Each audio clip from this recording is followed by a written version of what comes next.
we present AugInsert, learning robust visual force policies via data augmentation for object assembly tasks. AugInsert is a pipeline for data collection, policy training, and policy evaluation in contact-rich object assembly scenarios. Specifically, we focus on a dual-arm peg-and-hole setup, training policies that take in multisensory vision and force-torque input. Using imitation learning, our goal is to train policies that are robust to a large set of observation-level task variations while minimizing the demonstration collection effort needed from a human expert. We evaluate the robustness of our policies by performing rollouts on instances of our task variations that are unseen during training, and analyze the effect of these variations on their performance. Our task setup involves two robot end effectors holding peg-and-hole objects initially in contact parallel to the ground.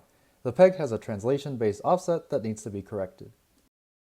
The robot provides wrist view camera, force torque, and end effector pose information from both arms as input. The goal is to align the peg in the hole with precise translation-only manipulation actions, allowing the robot to then complete the insertion. To enhance data collection and enable our evaluations of model robustness, we introduce a set of observation-level task variations that perturb the inputs to our system while preserving the underlying task. These include physical variations, such as changing the peg and hole or body shape of the manipulated objects, or varying the grasp pose of the two grippers. We also design task variations that target specific sensory modalities. For vision, we vary object color, floor texture, and lighting conditions for the scene, as well as the camera pose for both wrist view cameras.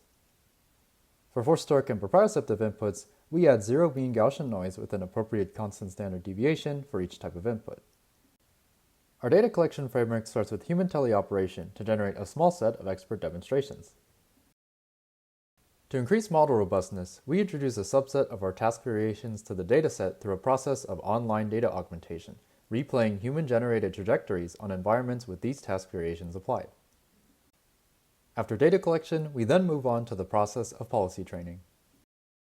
Our model architecture starts with vision, force torque, and proprioceptive data from our multisensory input. Our two wrist views and force torque history data are first tokenized with added modality-specific learned position encodings and processed with a visual tactile transformer module. This transformer module consists of a cross-attention step between input tokens and a set of learned latent vectors, followed by a series of self-attention steps with the output latent embeddings. The output embeddings are then compressed and flattened before being linearly projected into a single output visual tactile embedding. We then separately encode proprioception with an MLP and concatenate the output proprioceptive embedding with the visual tactile one. Finally, we feed the resulting latent embedding into an MLP policy network to produce an action, consisting of three-dimensional end effector position deltas in the X, Y, and Z axes. We train our insertion policies end-to-end using a behavior cloning objective. We evaluate our trained policies on instances of each of our task variations that were unseen during training. A successful rollout is characterized by a successful insertion, while failure means that either the policy passes the maximum allowed horizon for a rollout or that the force torque reading surpassed a predefined threshold. A model trained exclusively on human demonstrations is able to achieve near 100% success rate on the base task, but we found that grasp variations provide to be the most challenging to generalize to.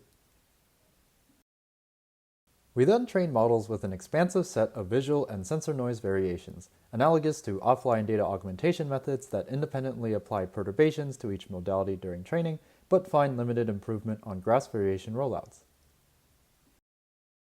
It is only when introducing a subset of grasp variations to the dataset via online augmentation that we see a noticeable improvement in performance on unseen grasp variations, signaling the need for smarter data augmentation strategies that can account for variations that apply non-independent perturbations across the multisensory input.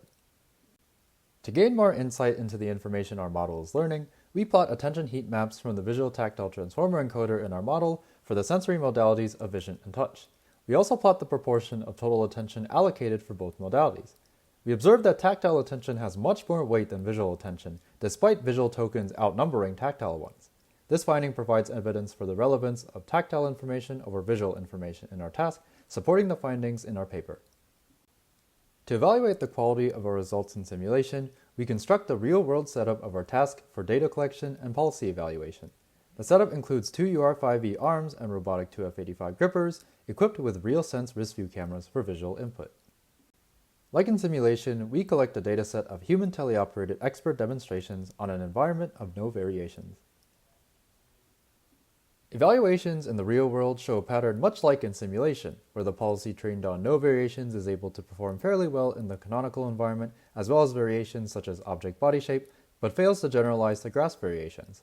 The takeaway is that data augmentation methods may also be needed in the real world in order to increase robustness. For more information, including supplementary experiment results and videos of policy rollouts, visit our project website at the link shown here.